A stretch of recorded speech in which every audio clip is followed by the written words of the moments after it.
তবে আমি এখানে যাব রিস্ক নিয়ে অ্যান্ড টাকাটা রেখে আসবো। কিছু করবে না। হয়তো অনেক দিনও থেকে যেত। কারণ ভাই সহজে এই জায়গাটা কেউ আসে না।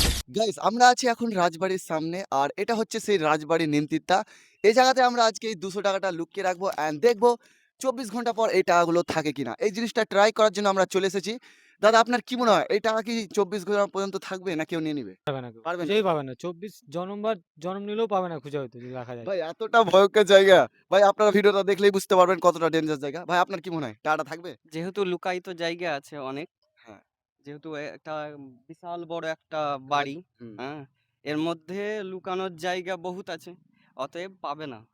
আরেকটা না পাওয়ারই সম্ভাবনা। সবথেকে বড় কথা এই রাজবাড়ির ভিতরে সহজেও কেউ যায় না। আর যদি কেউ গিয়েও থাকে টাকাটা খুঁজে পাওয়া মুশকিল। কারণ আমরা একটা জায়গায় লুকাবো এমনটা না, আমরা যদি এখন মানুষকে বলি আমরা রাজবাড়ির ভিতরে টাকা লুকিয়েছি তোমরা যাও খুঁজে নিও, পাবে না। তারা কিন্তু পাবে না। সো ভিডিওটা দেখতে থাকেন অনেকটাই মজা হবে আর কি হয় না হয় চলুন দেখা যাক। গাইস আমরা এখন রাজবাড়ির ভিতরে চলে এসেছি। এবার আমরা টাকাটা লুকানোর জন্য জায়গা খুঁজছি যেখানে টাকাটা যেন কেউ সহজে না পায়। ভাই এমন জায়গায় আমাদের টাকাটা লুকাতে হবে যাতে সহজে কেউ খুঁজে না পায়। ওদিকে? ভাই এ এগুলোতে লুকালেও তো খুঁজে পেত না। না, এগুলো তো লুকোলেও খুঁজে পেত না। কিন্তু ওটা আরো বহুত ডেঞ্জারাস মানে ওরকম সেফটি আর জায়গায়, জায়গায় সেফটি মানে ওখানে কেউ বুঝতে পারবে না যে ওখানে কোনো কিছু টাকা আছে। হ্যাঁ। এরকম কিছু রাখা এরকম কেউ অনুভব করবে না। সাপ বিচ্ছু নেই তো ওখানে করে? সে থাকতে পারে এত বড় জঙ্গলে এত ভাঙা বাড়ি। এই যে দেখছো না গাছ, গাছগুলো দেখো যেরকম মোটা, মোটা আছে সাপও এরকম মোটা অবশ্যই আছে। ভাই এত ভয়ের রিস্কের জায়গা আশা করি কেউ যাবে না। তবে আমি এখানে যাবো রিস্ক নিয়ে অ্যান্ড টাকাটা রেখে আসবো। আমরা আস্তে আস্তে তারপর যাবো। দেখি কি হয়। আমি এখানে একটু সাবধানে যেতে হবে। হ্যাঁ, দাদা আপনি একটু সাবধানে। ১ম এ গেলে ভালো আমার একটু সাহসটা হয়। আস সত্যি বলতে সাপ থাকা এটা স্বাভাবিক। হ্যাঁ, কারণ অনেক পুরনো এক জায়গা এটা রাজবাড়ি, নিমতিত্তা অনেকজনই জানে।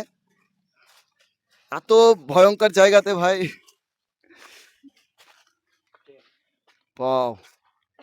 ভাই এইসব জায়গাতে যদি আমরা টাকাগুলো রাখি কেউ পাবেই না। আমি গ্যারান্টি দিতে বলছি। ক্যামেরাম্যানকে একটু সাইডে করো, সাইডে করো। আমি একটু ভিতরে যাই। ভাই এখানে কি কেউ টাকা পাবে? কি মনে হয় আপনার? ক্যামেরাম্যান একটু ক্যামেরাটা এদিকে দেখাও। এই যে দেখছো? আমরা হয়তো এসেছি আপনাদেরকে মনোরঞ্জন করার জন্য বা এন্টারটেইনমেন্টের জন্য কিন্তু কেউ ভুল করে এরকম করবে না। একটা ইট কিংবা একটা যদি মাথায় বাই চান্স সত্যি পড়ে যায় বলতে আমি এখানে ভাবতেও তোমরা পারিনি। পুরা পুরোটাই একদম ডেড হয়ে যাবো। এটা অবশ্যই হ্যাঁ, আপনারা এই জিনিসগুলো ট্রাই করবেন না। আমি আপনাদেরকে এন্টারটেইনমেন্ট করার জন্য এইসব করি। তো টাকা হ্যাঁ, কেউ দেখতে পাবে না টাকাটা। আমরা ভাই এখানে টাকাটা রেখে দিলাম। হ্যাঁ, টাকাটা এবার ভরে দিলেন তো? ব্যাস। এ ভাই, এবার কেউ ভাই দেখতে পারবে বুঝাই যাচ্ছে না যে টাকা আছে। কেউ টাকা আছে বুঝতে পারছে না। এখন দেখা যাক ২৪ ঘন্টা পর আসবো এবার কি হয়। চলুন। গাইস এবার কিন্তু ২৪ ঘন্টা হয়ে যায় আর আমরা চলে এসেছি আবার সেই লোকেশনে। এখন আমরা ভিতরে যাবো অ্যান্ড দেখবো আমাদের টাকাটা থাকে কিনা। আর আমার সাথে যে ২ জন ছিল তারা কিন্তু ব্যস্ততার কারণে আজকে আসতে পারেনি। সো আমি আজকে একাই যাবো অ্যান্ড দেখবো টাকাটা থাকে কিনা। আমি কিন্তু ভাই অনেকটা এক্সাইটেড আর আমার পুরো বিশ্বাস আজকে টাকাগুলো থাকবেই। কারণ ভাই এমন এক জায়গায় লুকাচ্ছি যেটা কেউ সহজেই পেত না। সো দেখতে থাকেন কি হয়। সো চলুন। ভাই আমার মনে হচ্ছে টাকাগুলো থাকবে যেহেতু দাদাগুলো বলেছিল যে টাকা অনেকদিন যদিও থেকে যায় তবুও টাকাগুলো কেউ নিবে না। সো এই জিনিসটা ট্রাই করার জন্য ভাই আমি কিন্তু অনেকটা এক্সাইটেড। সো ক্যামেরাম্যান তুমি একটু আমার সাথে দৌড়াও। কারণ ভাই আমি অনেক এক্সাইটেড। ক্যামেরাম্যান একটু তুমি তাড়াতাড়ি এসো। আমি কিন্তু অনেকটা এক্সাইটেড। কি হতে পারে? টাকা কি থাকবে আসলেই? টাকা তো এদিকে রেখেছিলাম নাকি ক্যামেরাম্যান? হ্যাঁ, এদিকে ছিল না? ভয়েস ভাই আমরা কিন্তু লোকেশনে চলে এসেছি। এখন দেখবো ভাই টাকাটা আছে কিনা। আর দেখার আগে একটা কথা আপনাদের বলে রাখি, এইসব জিনিস আপনারা ট্রাই করবেন না। সো দেখা যাক কি হয়। গাইস এই জায়গাতে টাকাটা এখনো রয়েছে ভাই। ভাই টাকাটা আছে। আর এই জায়গাটা অনেকে আসে না বলে টাকাটা ছিল। এখন আমার মনে হয় এই টাকাটা হয়তো অনেক দিনও থেকে যেত। কারণ ভাই সহজে এই জায়গাটা কেউ আসে না। সো ভিডিওটা এইটুকুই।